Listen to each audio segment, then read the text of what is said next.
For all your Canadian immigration needs, hiring an immigration lawyer has its benefits. He can appeal for you in the Federal Court of Canada and fight for you.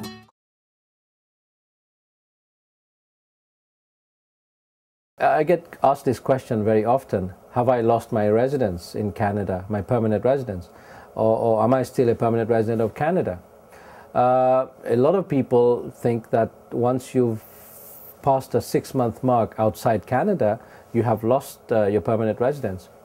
That's not correct. That used to be the old law. In 2002, the Immigration and Refugee Protection Act came into force, and since then, the residency obligation, as it is known, has changed. So the question always is, how long have you spent in Canada? If you have landed at a certain date, then you look forward 5 years after that. During those 5 years, you have to have an aggregate, a total of 2 years in Canada, physical presence in Canada. It doesn't have to be continuous. It can be 6 months here, 3 months. You add it all up. As long as it's 2 months, you have maintained your permanent residency in Canada. And as you all know, when you land in Canada as a permanent resident, you get a permanent resident card. And that is the document that allows you to travel back to Canada if you're ever outside Canada. There are ways of preserving your permanent residence. One is obviously staying here for 2 years. The others are, if you are accompanying a Canadian spouse outside Canada, say your spouse has to work in Australia and you have no choice but to be with your husband or your wife, then if that spouse is a Canadian citizen and you are a permanent resident, your permanent residency is preserved that way. Same goes for your children as well. If the other way of preserving it is if you are employed by a Canadian corporation, a Canadian employer, a Canada-based company employs you and sends you overseas to work for them. They pay your wages. Everything is taken care of by the employer in Canada. That time spent outside Canada is counted as time spent in Canada towards your permanent residency. There's a very, very important distinction. The time spent outside Canada and counted as time in Canada towards your permanent residency does not count towards your citizenship days. If for whatever reason you have been outside Canada for more than 2 years, you do not automatically lose your permanent residency. If you have very good reasons for not being able to return to Canada to make up those 730 days or 2 years, those reasons have to be very compelling reasons. And if you have a permanent residency PR card, you can travel back to Canada.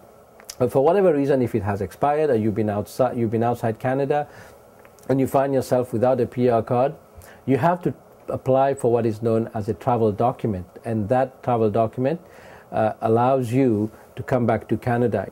Someone had an ailing mother or father and had to go back and was forced to stay outside Canada through some external events or occurrence. Anything that forced you wanted to come back, but for that external reason, but for that compelling reason, you could not come back to Canada, then you would most probably be issued your travel document. A lot of times the visa officers or the immigration officers at these visa posts don't feel too much compassion or are not convinced by your reasons why you could not return to Canada. For instance, you came to Canada, you left your wife and kids here, you bought a home, and you returned to Dubai to work. That, I'm afraid, will not meet the compassion of the officer looking at your application for a travel document.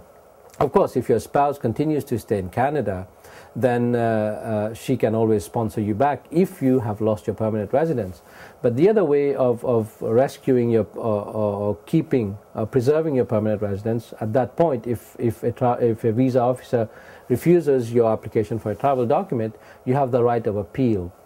The appeal is submitted in Canada at the Immigration Appeal Division, and it's always wise to get an experienced lawyer who deals with appeals.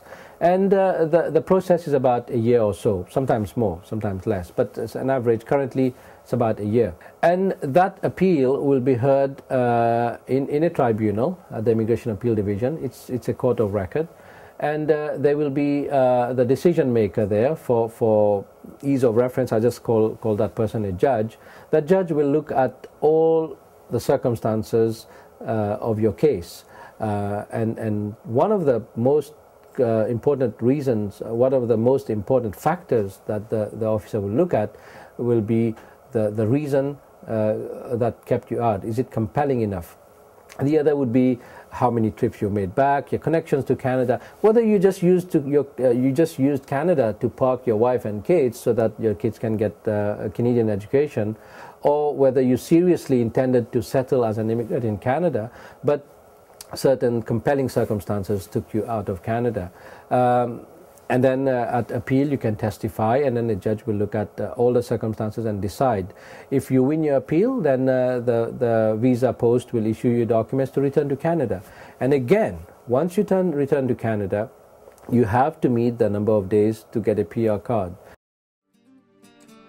So if you find yourself in a situation that I described earlier, you've been outside Canada, or you think you have lost your residence, don't listen to anyone who has some experience with immigration. Speak to someone who is an experienced Canadian immigration lawyer.